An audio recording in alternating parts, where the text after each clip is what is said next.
Good morning, everyone. Happy 4th of July. Happy Independence Day. Thought I would do a live before I hit the barbecue and take the rest of the day off. Thought I would get a little live in. So, what is the subject for the live today? Well, the live for today is appeals and how to appeal. Okay? But before I get in that, let's just talk a minute about July 4th and how our freedoms and democracy we always have to be thankful for, and how we all know that we're under attack from the inside, with the way that everything's happening. But there's always going to be people that are going to fight for the democracy until the end, no matter what. And there's always the judicial process and so forth. So keep hope. Things will be better and democracy will prevail. Okay, there's my little July 4th speech. Okay, so we're going to talk about appeals today. And then what I'll do is I will go and see if you have any questions. Okay, and I'll go back and answer them. And I know it's July 4th, so chances are there might not be a lot of questions. But if there are, well, here I am.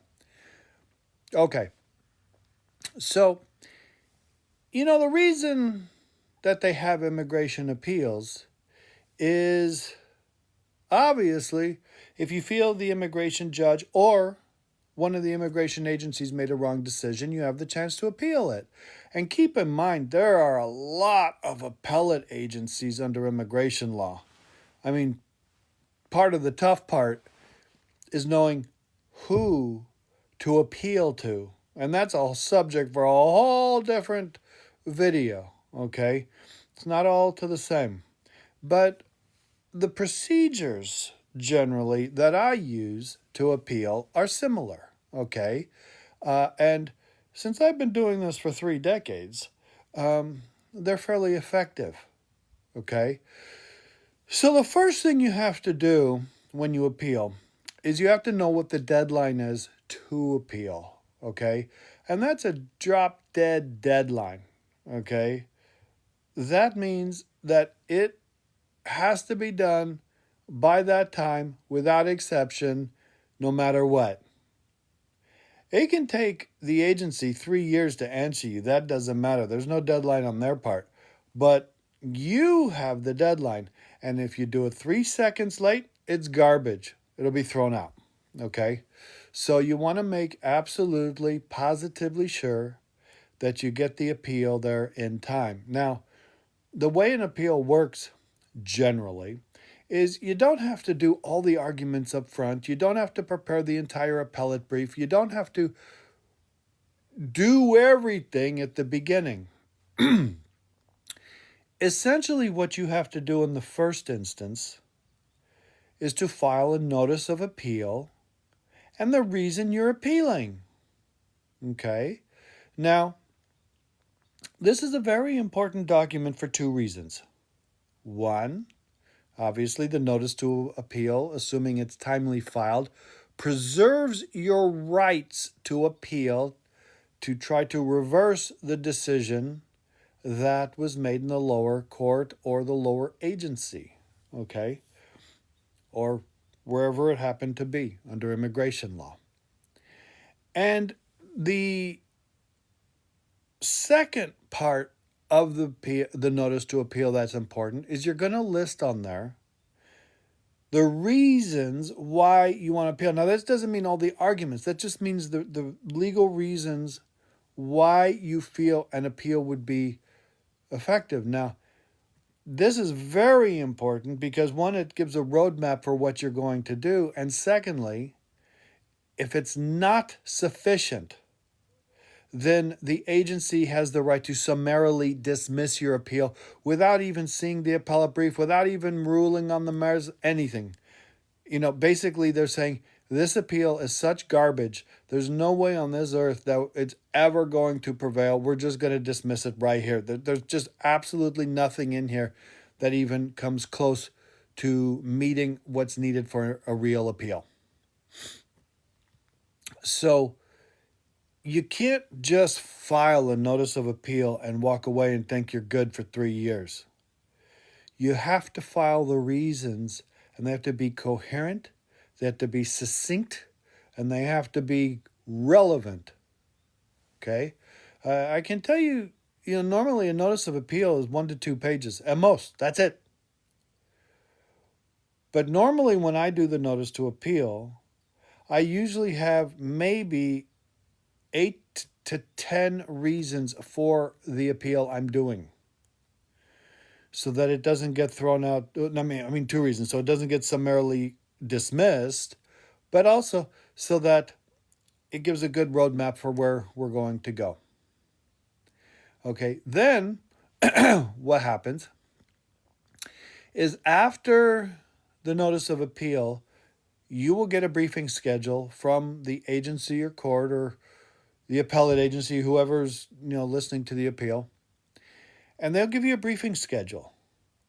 They'll tell you when you need to file the opening brief. They'll tell the opposing party when they need to file the responding brief. And then they will give you a further date of which you would respond, basically your final answer to the responding brief. And all that is calendared out, and you have to prepare it all. Okay? So before the opening brief, of course, you're going to have the entire underlying case in front of you and have reviewed it all, so you know what the good points to appeal are, what the appealable points are. And you're going to be able to prepare a really good opening brief, which is going to expand upon the notice of appeal, which had all of your reasons to appeal in the first place.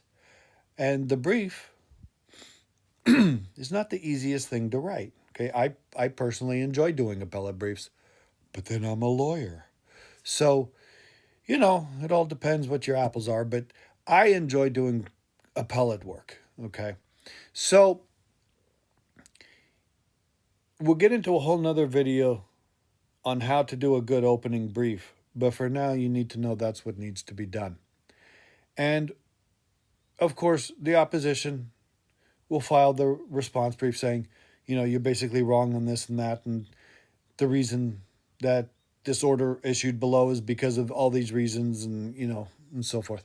And you'll have one further opportunity to respond to that by basically not re-arguing the whole thing, but by going to the points of the response brief that are untrue, factually incorrect, or do not have any persuasive authority. And then, generally, the agency will give you the opportunity, if you want, to orally argue the case. Now, that doesn't mean even if you want to, you're going to be guaranteed, okay? I mean, if you don't want to, for sure you're guaranteed not to have oral argument, and they'll decide on the briefs. But if you want oral argument, then they'll set the date. You will go in front of all the judges, justices, or the panel, whatever it happens to be, and you'll orally argue your case. And again, you don't just rehash everything that's been in all the briefs. They hate when you do that. And that can tell, they can tell in a minute that you haven't been there a lot if you do that. You basically, and this is a whole nother video, you basically want to pick out the weak parts, pick out the questionable parts, and you want to go right in, because generally when you do a oral argument, you talk for 4 seconds and they start interrupting you with questions. Okay? And then after oral argument, sometime after 3 months, 6 months, 1 month, whatever, you'll get a decision of the case. And then there's various ways to go up from there, but that, in a nutshell, is what is needed when you do, or procedurally, how to do an appeal. Okay? How you like that for a July 4th live? Okay. Let me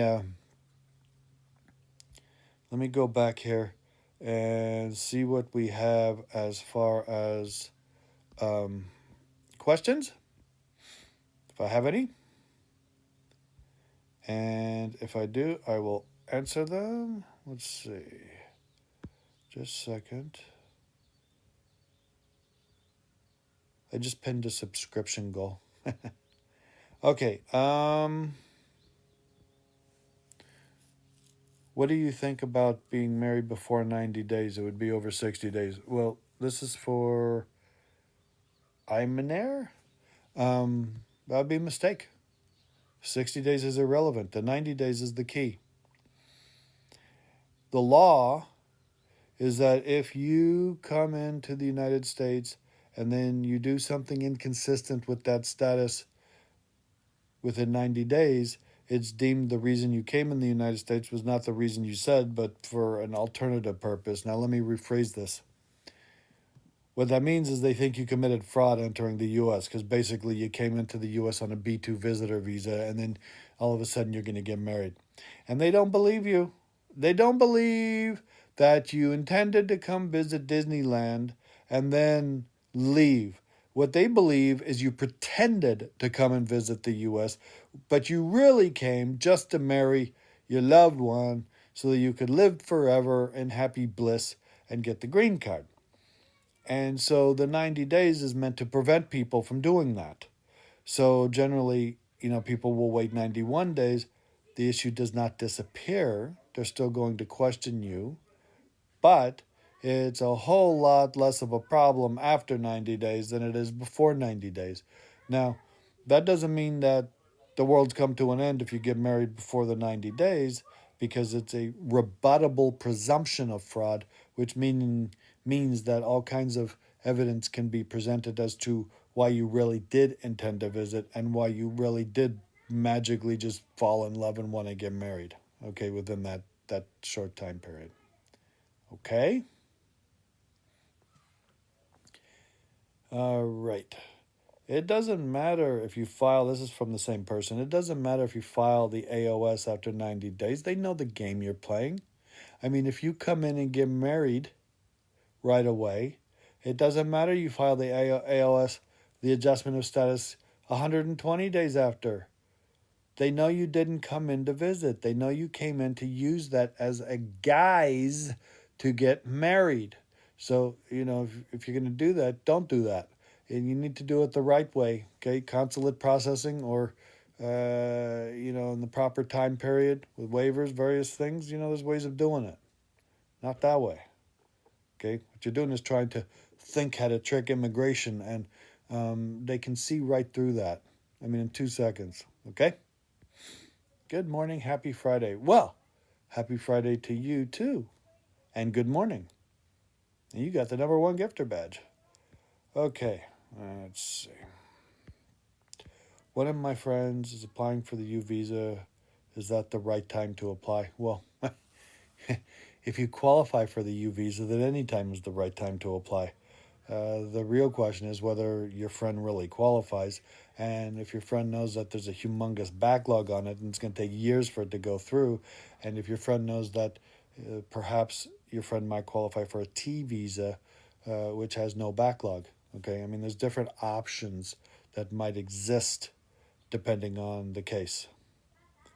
Okay, can you help with entering Canada as a U.S. citizen, has DUI and was denied entry? Unfortunately, I can't because I'm not a Canadian attorney. You would need to contact a Canadian attorney to determine how they deal with inadmissibility and what waivers you might need.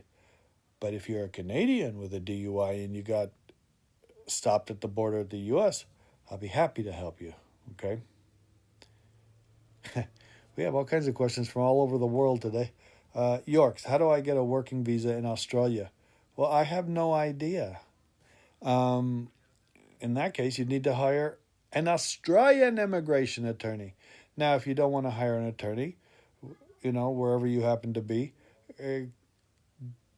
give the Australian consulate a call or make an appointment, and they might be able to clue you in to some of the visas that qualify.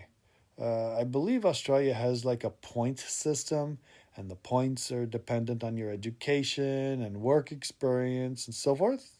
Okay, so that's that. Sorry, couldn't help with Canada or Australia. So I need to clarify. You can ask any immigration question. There's nothing I can't answer as long as it deals with U.S. immigration. Okay. Let's see. How long? This is from Jack. How long? Motion to terminate removal proceedings based on approved VAWA in New York City. Masters in October. Well, Jack, just getting an approved VAWA does not by itself guarantee you're going to get your removal proceedings terminated. There's people who have approved VAWAs, but they ultimately can't get the green card because even with a VAWA, they're inadmissible and they don't have a waiver. Okay, I'm not saying that's everybody. I'm saying it's possible. It's also possible that you might be able to, if the situation's right, do an adjustment in court rather than out. The way things are today, I would have to look at your case, and I might suggest not terminating the case and doing an adjustment in court rather than out, because it's crazy the way things are going these days, and you don't want to be in a situation where you are taken by a masked ICE official and deported because they think this or that, when in fact, if you're in removal proceedings, I mean, there's lots of ways you can't be deported, but if you're in removal proceedings and fighting your case, you can't be deported, okay? So you might want to remain in there, all right? Are you able to make a humanitarian reinstatement? This is from AMH 5319. Well, of course I am. I'm an immigration attorney. I've done them for years. The real question is whether you or whoever qualifies to do the humanitarian reinstatement. Okay? I need to know who died. I need to know how long the time has passed, from what country. I need to know if the beneficiary was inside or outside the United States. I need to know what other grounds of immigration there might be. Okay? Humanitarian reinstatements are not, check the box and they'll grant it. It's purely discretionary. And people don't realize that a lot of times. And they send it in, and the only question I get is, when are they going to approve it? Well, you don't know they're going to approve it. You have to convince them why. I mean, think of the name itself, humanitarian reinstatement. So basically, for humanitarian reasons, they will reinstate the I-130, so the petition still goes forward and you don't have to start over or remain in your country forever. Okay? So you have to show them why those humanitarian reasons exist and why you should be granted. Okay? Alrighty, let's see.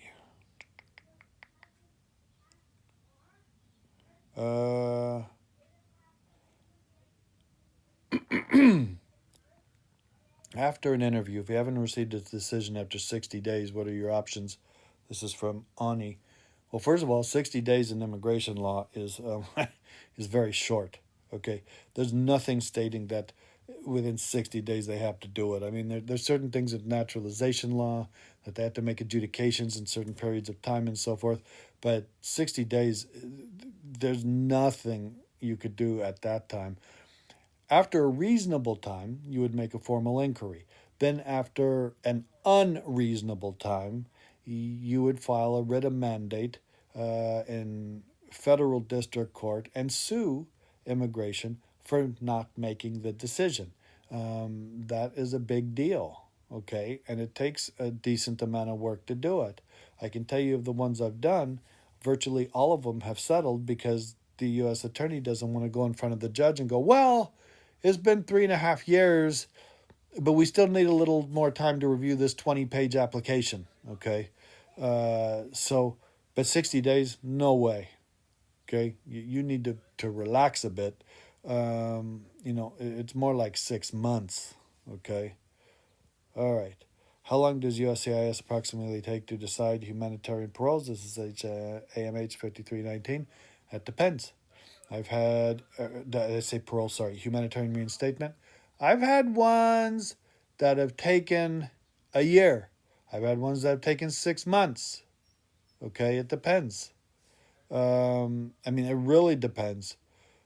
But understand that just making a decision by itself is not what you want. You want them to make a decision and grant it. Okay, don't think just because you filled out some paperwork and sent something in and said, "Oh, I'm going to suffer," they're going to grant it. So if it was done properly and it was submitted, on average, you're looking at about 6 months to a year. You're welcome, Oni. Okay. This is from. It's funny. I can't see the names because my white pillow behind and the white wording of the names. It's like looking at a bear in a snowstorm. This is from NYCKY and Nick. Okay. Is it okay to file naturalization now after 2021 DUI? Okay, well, first of all, generally after crimes, even if you qualify for naturalization, you don't want to file until 5 years after the crime. Now, a DUI itself, depending on where you are and depending on the statutory language of the DUI, might not affect the naturalization in the first place. But if you don't want to have that issue at all, realistically, you would wait 5 years. And then even then, it doesn't just disappear at all. There needs to be good legal argument why you should not be denied naturalization for a crime that's over 5 years old. Okay? Okay, one Huffrian. Is U.S. immigration law becoming moot due to current administration ignoring the courts? Well, good question. So, the answer is no, okay? It's obviously becoming more difficult. The fight is definitely more difficult. But we can't just roll over and say, well, we have a president that ignores, the immigration laws and just does what he wants. There's multiple court actions that are out there. There's been multiple injunctions. Okay? Like for example, he comes out one day and says, "Oh, anybody born to, people who are not U.S. citizens are no longer automatically U.S. citizens." And of course, I mean, there's no way that's going to stand. Okay? Completely unconstitutional. So with something like that, obviously you don't just roll over and say, "Oh, well, okay, whatever." You don't do that. We all fight, right? And what happened is some states issued injunctions and other states did not, basically the red states. And there was a nationwide injunction that was issued, okay? Meaning that a judge said, no, there's no way that you, as the president, have the authority to magically snap your fingers and basically, say the Constitution doesn't exist and now those people are not U.S. citizens. Okay, no way. So it ultimately went up to the Supreme Court. And the Supreme Court did not rule on the merits of the case. They didn't say whether he had the authority to do that or not. They didn't rule on that issue. What they ruled on is they said that a judge sitting somewhere doesn't have the authority to issue a nationwide injunction regardless of the reasons, okay? And they basically intimated one way or another or left the door open for class actions, right? So, of course, after that decision, the White House was jumping up and down for joy, that, okay, well, in the states where the injunctions were issued, the birthright remains as is, and the other ones, his order stays, right? His being the president. And within hours, okay, this is what I mean, keep the fight going. Within hours of that Supreme Court decision, a class action lawsuit was filed. Okay? A class action lawsuit was filed. And of course, all the members are everybody that is in the U.S. that doesn't have U.S. citizen parents. Okay? So, class action lawsuit was filed. And then ultimately, an injunction nationwide was issued based on the class action. So, if you see what I'm saying here, that yes, it's difficult. There's all kinds of stuff that we have to fight to keep it going. But even when the Supreme Court makes such a decision, there was, I don't know if you want to call it a hole or an opening, however you want to look at it.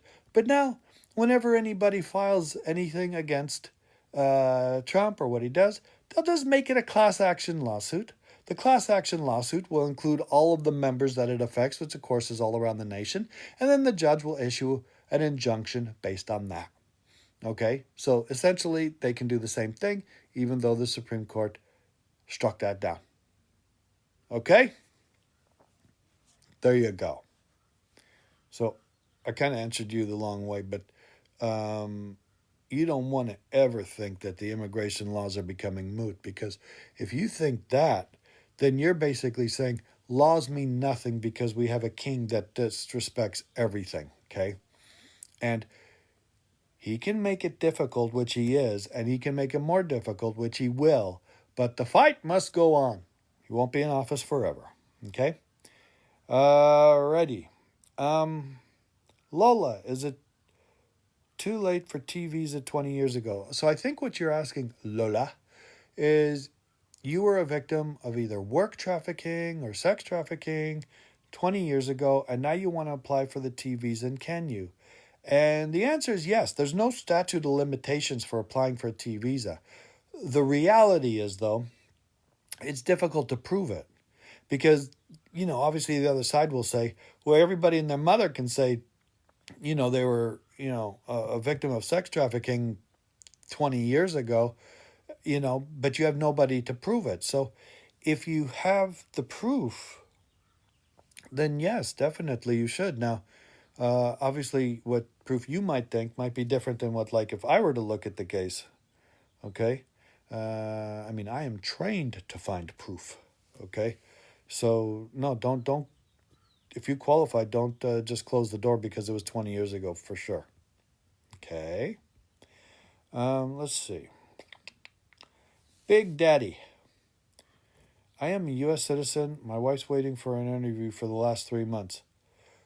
Well, you need to be patient. 3 months is nothing in immigration law. Seriously. There's like 400,000 people in front of you. Assuming she qualifies and assuming she has everything's been properly filed, it takes about a few months just to get the work permit and do the biometrics and all that. Okay? I mean, realistically, you're looking at least 6 months. At least 6 months. Okay, Lola. Let's see. Oh, this is my husband died before the I-130. His mom petitioned him. Can me and my kids get benefits?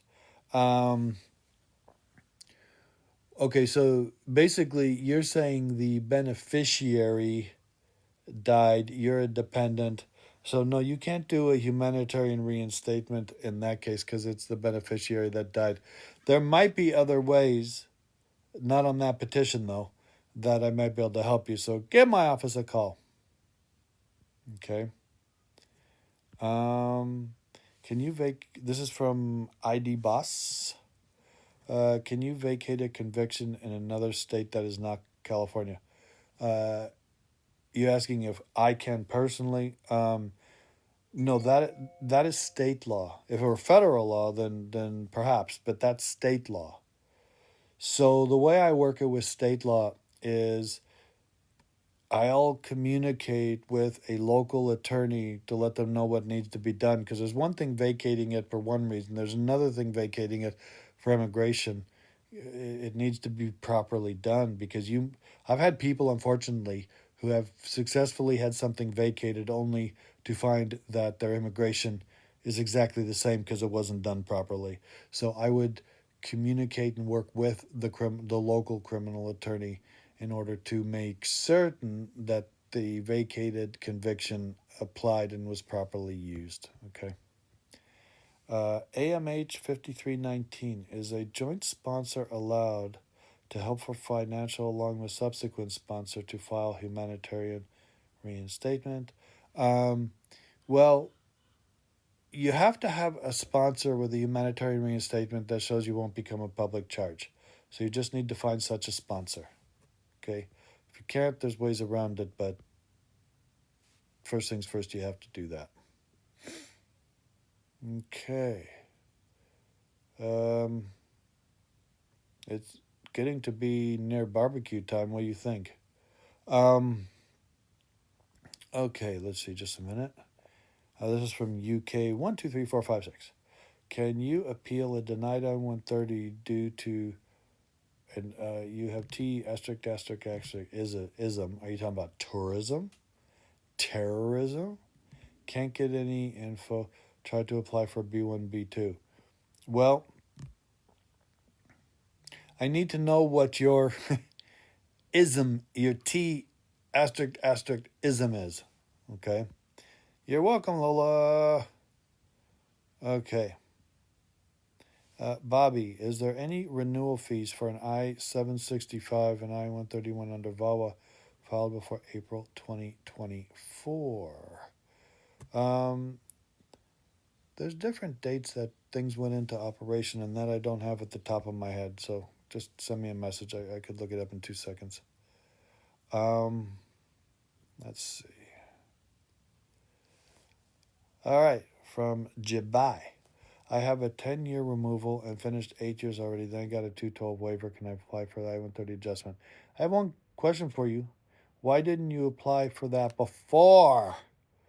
Okay, the answer is yes. The whole purpose of the waiver is so you don't have to wait the 10 years. So the answer is yes, but there's other things you need to do, okay, to make sure it's done properly. And this is from Ann Nagashi King. Can they deport a U.S. citizen? Well, the answer is no. And, before Trump was in office, I would have said that's impossible. There's no way that's ever going to happen, except it has happened. His people have done it, seems a few times, believe it or not. So legally and under the law, a U.S. citizen cannot be deported. Now, they can pretend they can deport a U.S. citizen. They can pretend they have the power, but they don't. And if they wrongfully do it, then you'd be able to get back in the U.S., and there's actually remedies you might seek once back in the U.S. Don't let them get away with trying to do that or doing it. Okay? All right.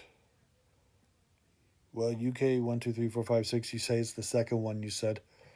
Except I don't remember what the second one I said was. So you need to clue me in here. All right. Well, I think we're going to call it a day for now. It's been July 4th. It's still July 4th. And it's time to go get ready for a nice barbecue. Okay? So everybody have a good July 4th. Don't give up the fight. Democracy and freedom will ultimately prevail regardless of the humongous roadblocks that are being put in the path. But we will prevail. I am positive about that. Okay? Everybody have a good July 4th.